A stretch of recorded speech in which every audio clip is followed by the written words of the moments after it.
So I applied jobs for 30 times, got rejected. 24 people went for the job. 23 people accepted. I was the only one guy. And we went for police. 5 people, 4 of them accepted. I was the only guy that I received it. But I told you that I applied for Harvard for 10 times, rejected.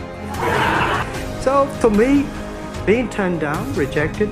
Oh, by the way, the only thing we never give up. Yeah, something wrong with me here, something wrong with me there. This guy has a hope. We've all become very cognizant of Jack and his story. And when Alibaba went public with the largest IPO in history, we knew a lot more about him. So I want to talk about his personal story. I want to talk about how many times he tried and failed and what kept him going. I want to talk about where he is today and how he got here. I begin with this question though, Jack. Why are you back at Davos? It's a long break for 7 years. I think my last time trip here was year 2008. But I was coming for year 2001 for the Young Global Leader for Tomorrow. And remember, I never heard about the Davos when I came. But when I came, in the Switzerland, so many young people demonstrate. It was such a horrible scene that I was, and I asked them, what are they doing? They say, anti-globalization. And I said, why? Globalization is a great thing. Why people don't like it? And then we come all the way for 2 hours here. There's a machine gun. There's people checking us. Oh God, is that a fallen or is it prison? We're gonna go with that. But when I joined the forum at the Young Global Leader, I was thrilled by so many ideas. For the first 3-4 years, I learned what does the globalization mean? What does the corporate citizenship mean? What about social responsibility mean? All these new ideas, and I see so many great leaders talking about leadership, and I benefit a lot. In the year 2008 and 9, when the financial crisis came, I think it's better to go back to work, because we can never win the world by talking. So go back, spend 7 years. Now I come back, I think it's time to do something return. Because I learned so much.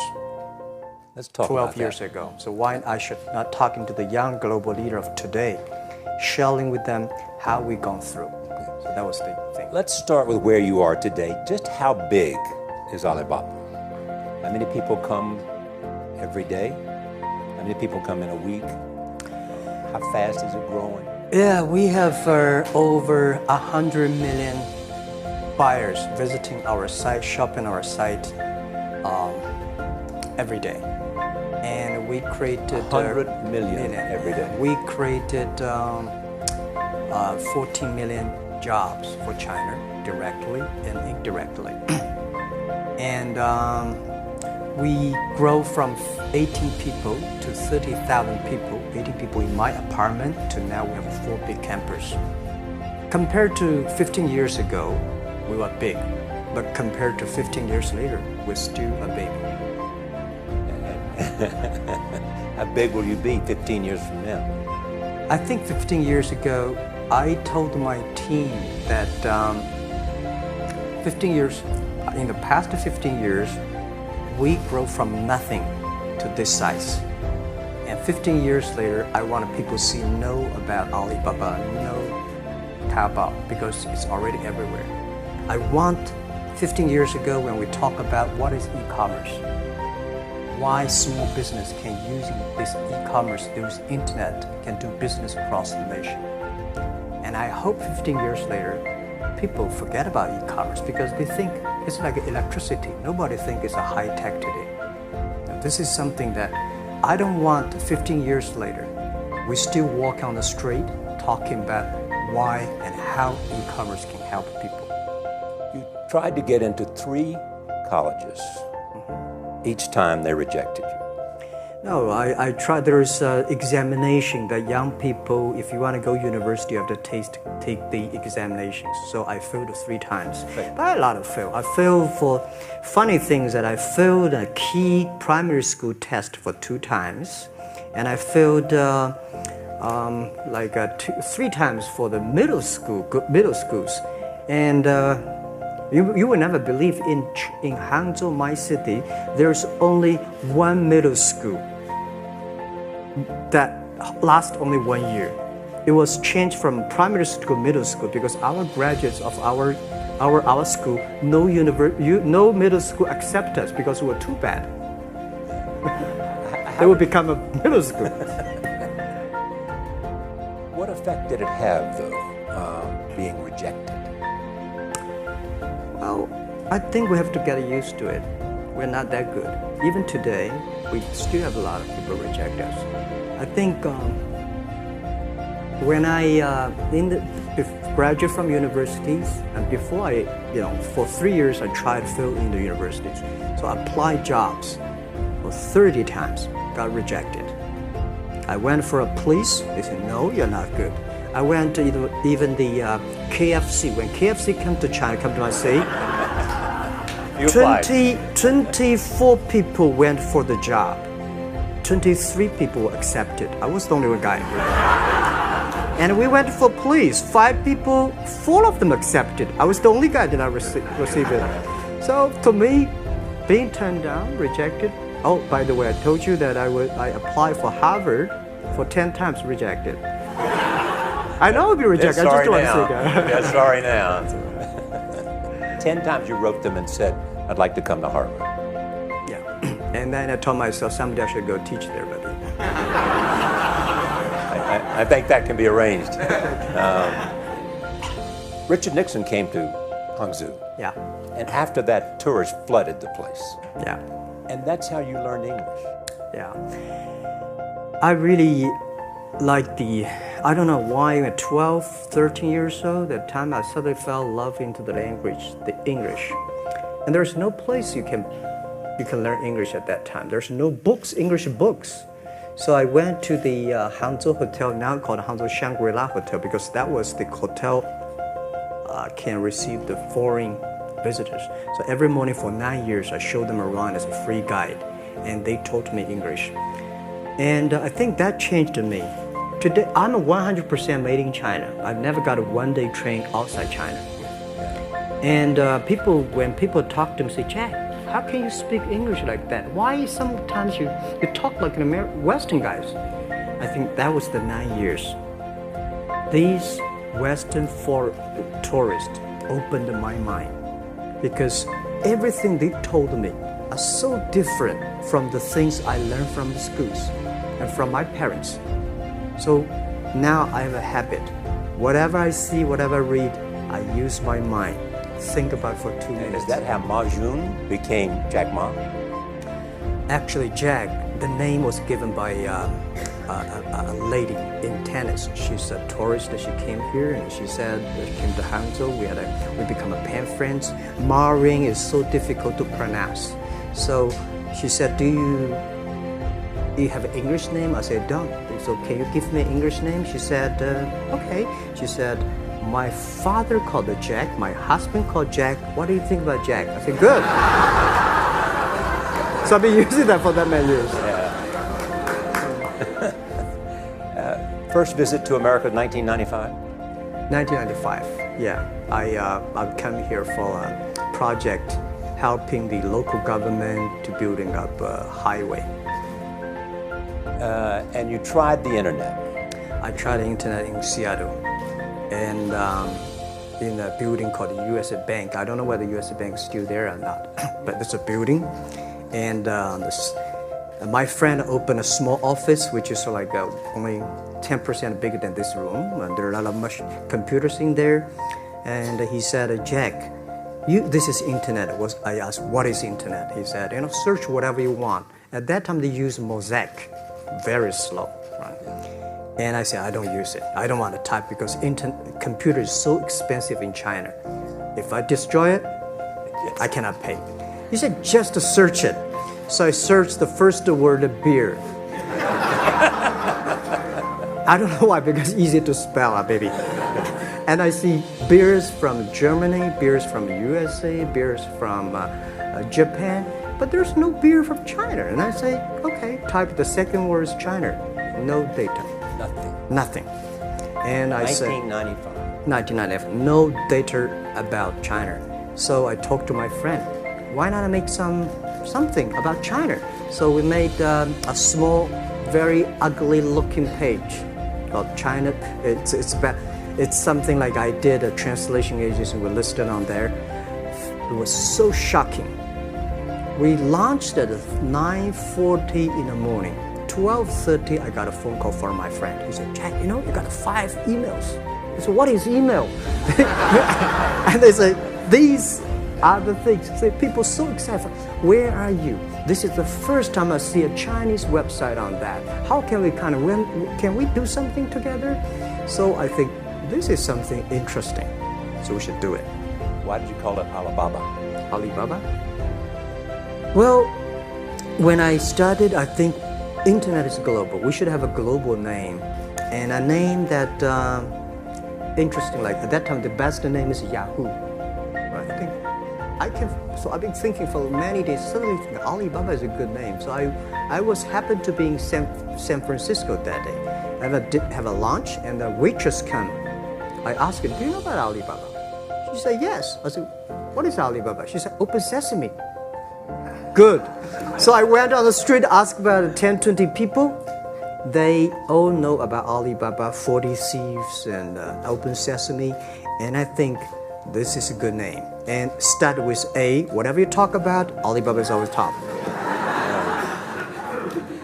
You have said before that in creating Alibaba, you had to create trust. Yeah. Because people in China were used to face-to-face. How did you create trust? I think because we started doing business on the internet. I don't know you, you don't know me. So how can you do things online unless you have trust?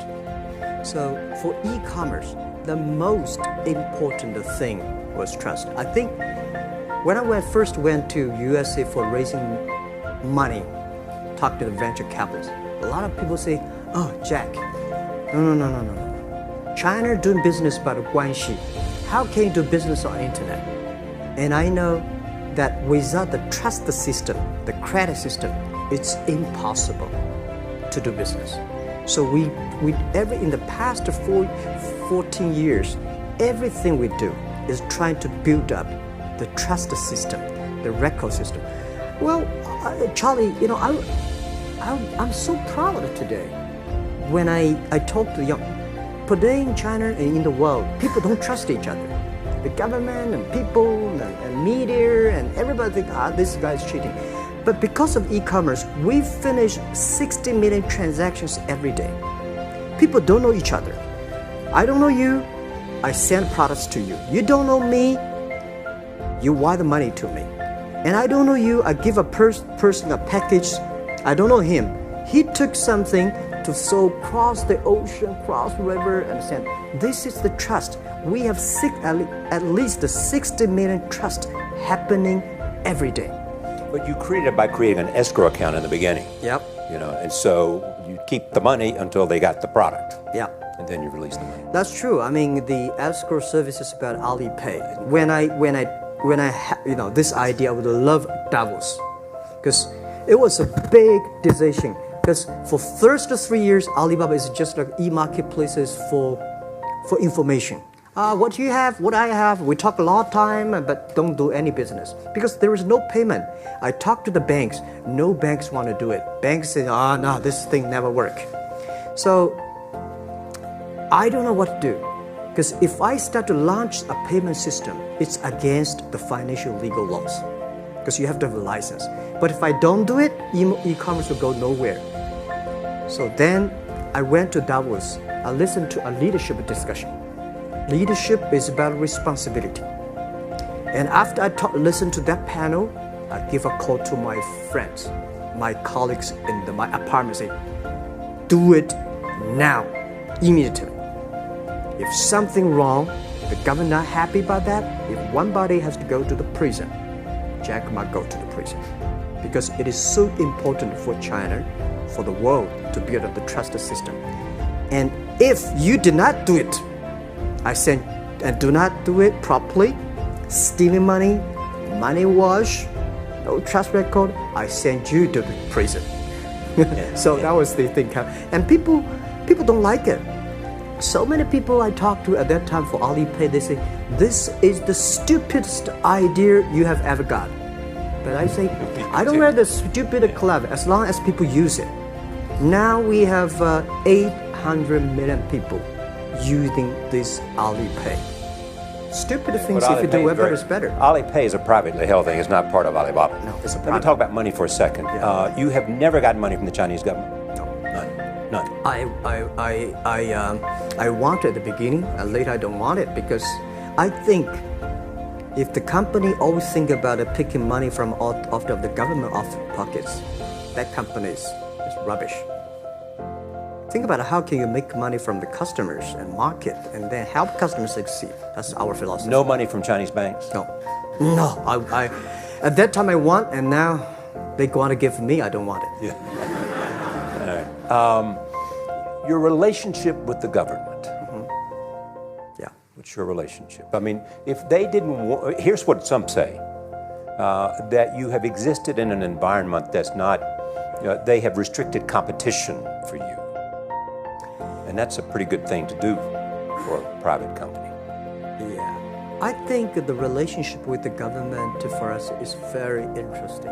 For the first 5 years, because I've been working as a part-time job for a government organization called Ministry of Foreign Trade, 1997, for 14 months. And I learned that you should never rely on government organization to do e-commerce. And I started a business. I told my people and team, in love with the government, don't marry them. Respect them.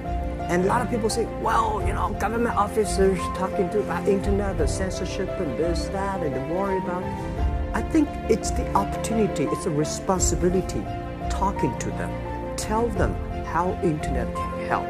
So you tell them we create jobs. Oh yeah, I think a lot of people debate and fight against them.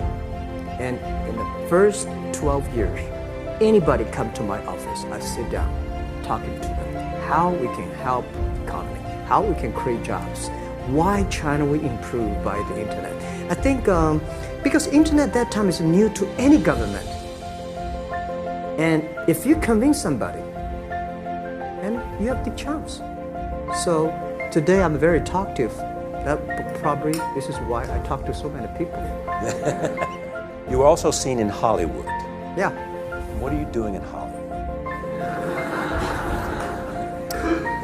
Well, I like the Hollywood innovation and the digital background. I learned so much about the Hollywood movies, especially the Forrest Gump. You love Forrest Gump. I love Forrest Gump. Well, why do you like him? Simple. Never give up. Never give up. People thinking he's dumb, but he knows what he's doing. And I was very depressed the day, year 2002 or 3 in the States. When a bit earlier than that. I was very depressed when I could not find out a way for the internet. And then I watched the movie in my friend's home, Forrest Gump. When I see him, I think, this is the guy we should learn from. Believe what you're doing, love it, whether people like it, don't like it, be simple. And like the word, life is like a box of chocolate. You never know what you can get, right? I never know I would be here talking to you and talking to Charlie Rose. I never know. But today I made it. I told my people in my apartment 15 years ago, guys, we have to work hard, not for ourselves. If we can be successful, 80% of the young people in China can be successful. We don't have a rich father, powerful uncle. We don't have $1 from bank, 1 cent from government. Just work as a team. So what do you worry about? I worry about it today. Young people, a lot of young people lose hope, lose vision, and start to complain. Because we also have the same period. Because when it's not a good feeling being rejected by so many people. We also depressed, but at least later we find that the world has a lot of opportunity. How you see the world, how you catch the opportunity. So, in the Hollywood gives me a lot of inspiration. You know? But you were out there for business. You were out there because you want to make movies and sell them. I want to make the movie for business-wise. We are e-commerce company. We have a lot of products that need logistics. But movie, TV, these are things you don't need logistic system. And movie probably is the best product that can help Chinese young people to understand. Because one thing I told the Chinese people, my friends, in American movie, all the heroes at the beginning, they look like a bad guy. Terrible things coming, they become a hero. And finally, they all survived. China, if you're a hero, all the hero died. So, because only dead people become the hero. So nobody want to be the hero. So you want to change the Chinese definition of hero? Yeah, I want to say hero. Today we have so many heroes who live in this world. We have a lot of influence, like the Hollywood movies, things, and we have the sports and these things in the GDP will be much better. So I think, just like a human growth, this body can never grow. Certain time, the slow of growth of the body is slow, but you should grow your mind, grow your culture, grow your value, grow your wisdom. I think China is moving to that direction. And you saw Modi in India? Pardon? Did you see Modi in India? Not yet. I'm looking forward to that. So you'll go to India. Finally, there's this. You're one of the world's richest people. Your company is one of the world's richest companies. What do you want beyond Alibaba? Well, about richest people, I was really not happy in the past 3 months when people say Jack Ma is the richest people of China. Global celebrity, they said. No, I'm not. When I started the business, you are. I never thought, because maybe I am, but I think 15 years ago, in my apartment, my wife was at that time one of the 18 founders. I asked her, do you want your husband to be a rich person? I never said rich person in China, rich person in Hangzhou, or you want to be your husband to be a respected person. She said, of course respected, because she never believed, and I don't believe we'll be rich people. We just want to survive. I believe when you have $1 million, that's your money. When you have $20 million, you start to have a problem. You worry about inflation, which is stock to buy and this, that's had to come. When you have $1 billion, that's not your money. That's the trust society give on you. They believe you can manage the money, use the money better than the government, than the others. So I think today, I have the resources, do more things. With the money we have, with the influence we have, we should spend more time on the young people. And I would say, someday I'll go back to teach, go back to school, spend time with the young people, and sharing with them what I know. So the money is not mine. I just happily and having these resources, and I want to do a better job. Just tell them your story. Yeah, tell them the story, and tell them that if Jack, I don't think in this world there are a lot of people be rejected more than 30 times. If we, the only thing we never give up, the only thing we're like a Forrest Gump, we keep on fight, we keep on changing ourselves. We don't complain. Whether you are successful or not successful, I find that people, when they finish the job, if they make the mistake, if they fail, if they always complain the others, this guy will never come back.